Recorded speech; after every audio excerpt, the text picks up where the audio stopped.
Hi family, welcome back to my mini vlog. ಇವತ್ತು ನಾವು family ಸಮೇತ ಕ್ರಿಸ್ಮಸ್ ಡೆಕೋರೇಷನ್ನ ನೋಡೋಕ್ಕೆ ಮಾಲ್ ಆಫ್ ಏಷಿಯಾಗೆ ಬಂದಿದ್ದೀವಿ. ಇದು ಓಪನ್ ಆದಾಗ್ಲಿಂದ ಇವತ್ತೇ ಫಸ್ಟ್ ಟೈಮ್ ಬರ್ತಾ ಇರೋದು. ನಾವು ಫುಲ್ ಎಕ್ಸೈಟೆಡ್ ಆಗಿದ್ವಿ. ಈವ್ನಿಂಗ್ ಮೇಲೇನೆ ಬಂದಿದ್ದು. ನೈಟು ಲೈಟಿಂಗ್ಸ್ ಎಲ್ಲ ನೋಡೋಕೆ ತುಂಬ ಚೆನ್ನಾಗಿರುತ್ತೆ ಅಂತ. ಆ್ಯಂಡ್ ಹೋಗ್ತಾ ಇದ್ದಂಗೆ ಈ ಥರದ್ದು ಫುಲ್ ಡೆಕೋರೇಷನ್ ಎಲ್ಲ ಮಾಡಿದ್ರು. ಫುಲ್ ಸಖತ್ತಾಗಿತ್ತು ಅಂತಾನೆ ಹೇಳ್ಬೋದು. ಹಾಗೆ ಫೋಟೋಸ್ ತಗೊಳಕ್ಕೆಲ್ಲ ಕ್ಯೂ ನಿಂತ್ಕೊಂಡ್ಬಿಟ್ಟಿದ್ರು. ಆ್ಯಂಡ್ ಇಲ್ಲಿ ಡೆಕೋರೇಷನ್ ಎಲ್ಲ ಮಾಡಿದ್ರಲ್ಲ, ಬುಜ್ಜಿ ಬೇಬಿ ಅದೆಲ್ಲ ಹೋಗಿ ಹೋಗಿ ಎತ್ಕೊಂತ ಇದ್ದ. ಮಕ್ಕಳನ್ನೆಲ್ಲ ಕರ್ಕೊಂಡು ಹೋದಾಗ ತುಂಬ ಕಂಟ್ರೋಲ್ ಮಾಡೋದು ಸಿಕ್ಕಾಪಟ್ಟೆ ಕಷ್ಟ. ಆ್ಯಂಡ್ ಒಳಗಡೆ ಇಂಟೀರಿಯರು, ಆ ಲೈಟಿಂಗ್ಸ್ ಎಲ್ಲ ನೋಡಿ ನನಗಂತೂ ಫುಲ್ ಖುಷಿಯಾಗೋಗಿತ್ತು. ಎಷ್ಟು ಚೆನ್ನಾಗಿರೋ ಲೈಟಿಂಗ್ಸ್ ಎಲ್ಲ ಹಾಕಿದ್ರು. ಅಷ್ಟು ದೊಡ್ಡ ದೊಡ್ಡ ಲೈಟಿಂಗ್ಸು ನೋಡೋಕ್ಕೆ ಏನೋ ಒಂಥರ ತುಂಬ ಚೆನ್ನಾಗಿತ್ತು. ಆ್ಯಂಡ್ ಸಿಕ್ಕಾಪಟ್ಟೆ ದೊಡ್ಡದು. ಓಡಾಡೋಷ್ಟರಲ್ಲಿ ಕಾಲು ಕೈ ಎಲ್ಲ ನೋವು ಬಂದ್ಬಿಡ್ತು.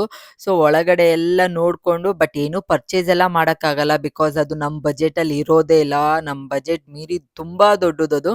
ಸೊ ಹಾಗಾಗಿ ನೋಡೋಕ್ಕಂದ್ರೆ ಹೋಗ್ಬೋದು. ಅದಾದಮೇಲೆ ಹೊರಗಡೆ ಬಂದು ಕ್ರಿಸ್ಮಸ್ ಟ್ರೀಗೆಲ್ಲ ಲೈಟಿಂಗ್ಸ್ ಎಲ್ಲ ಹಾಕಿದ್ರ, ತುಂಬ ಚೆನ್ನಾಗಿತ್ತು.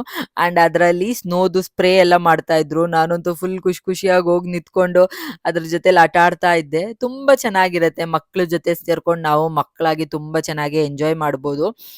ಆಮೇಲೆ ಅಲ್ಲಿ ವಾಟರ್ ಡ್ಯಾನ್ಸ್ ಕೂಡ ಇತ್ತು. ಎಷ್ಟು ಚೆನ್ನಾಗಿತ್ತು ಅಂತ ಅಂದರೆ, ಬುಜ್ಜಿ ಬೇಬಿ ಅಂತೂ ಫುಲ್ ಖುಷಿಯಾಗಿ ನೋಡಿದ್ದ.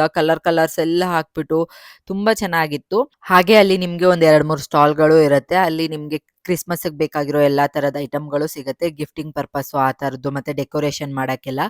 ಬಟ್ ಸಿಕ್ಕಾಪಟ್ಟೆ ಜನ ಇದ್ರು, ಅಲ್ಲಿ ನೋಡೋಕ್ಕೂ ಕೂಡ ಆಗಿಲ್ಲ. ಅದಾದಮೇಲೆ ಇಲ್ಲಿ ಲೈಟ್ ಹೌಸ್ ಅಂತ ಮಾಡಿದ್ರು. ಅಲ್ಲಿಂದ ನಿಂತ್ಕೊಂಡು ಕ್ರಿಸ್ಮಸ್ ಟ್ರೀ ನೋಡಿದ್ರೆ ತುಂಬ ಬ್ಯೂಟಿಫುಲ್ ಆಗಿ ಕಾಣಿಸ್ತಾ ಇತ್ತು. ಆ್ಯಂಡ್ ಫೋಟೋಸ್ ಎಲ್ಲ ಇಟ್ಕೊಳ್ಳೋಕ್ಕೆ ತುಂಬ ಚೆನ್ನಾಗಿತ್ತು. ಅದೆಲ್ಲ ಆದಮೇಲೆ ಇಲ್ಲಿ ಲೈವ್ ಮ್ಯೂಸಿಕ್ಕು, ಡ್ಯಾನ್ಸು ಕೂಡ ಇತ್ತು.